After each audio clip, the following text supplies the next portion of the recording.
ప్రభుత్వం మండి వైఖరి, కేంద్ర ప్రభుత్వం మండి వైఖరి, కేంద్ర ప్రభుత్వం మండి వైఖరి, రద్దు చేయాలి 4 లేబర్ కోడ్లను, రద్దు చేయాలి 4 లేబర్ కోడ్లను.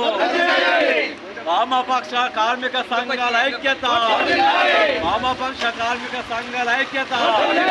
జూలై 9న జరిగే దేశవ్యాప్త సార్వత్రిక సమ్మెను జయప్రదం చేయండి. జూలై 9న జరిగే సార్వత్రిక సమ్మెను పోరాడదాం. నరేంద్ర మోడీ పోరాడదాం మతోన్మాద బీజేపీకి వ్యతిరేకంగా, పోరాడదాం మతోన్మాద బీజేపీకి వ్యతిరేకంగా, పోరాడదాం మతోన్మాద బ్రహ్మనిజానికి వ్యతిరేకంగా.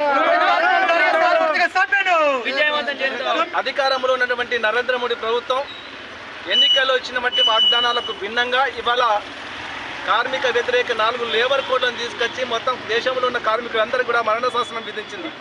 కాబట్టి సమాన పనికి సమాన వేతనం అమలు చేయాలని చెప్పి, నెలకు 26,000 వేతనం ఇవ్వాలని చెప్పి, దేశంలో ఉన్నటువంటి 50 కోట్ల మంది కార్మికులందరికీ PF-PSA చట్టాలు వర్తింపజేయాలని చెప్పి, అట్లాగే కనీస వేతనం కనీస పెన్షన్ 9,000 ఇవ్వాలని చెప్పి, కార్మిక సమస్యలను పరిష్కరించాలని చెప్పి, కార్మిక వ్యతిరేక 4 లేబర్ కోడ్లు రద్దు చేయాలి, 8 గంటల పని విధానాన్ని కొనసాగించాలని చెప్పి జాతీయ కార్మిక సంఘాలు జూలై 9న దేశవ్యాప్త సార్వత్రిక సమ్మెకు పిలుపునిచ్చాయి. ఆ పిలుపును జయప్రదం చేయాలని చెప్పి ఇలా ఆర్మూరు పట్టణంలో కార్మిక సంఘాలు, రైతు సంఘాల సాంఘీభావంతో అంగడి బజార్ నుండి బైక్ ర్యాలీ నిర్వహిస్తూ ఉన్నాం. ఈ బైక్ ర్యాలీలో పాల్గొన్నటువంటి అందరికీ కూడా పేర్కొన్న ధన్యవాదాలు.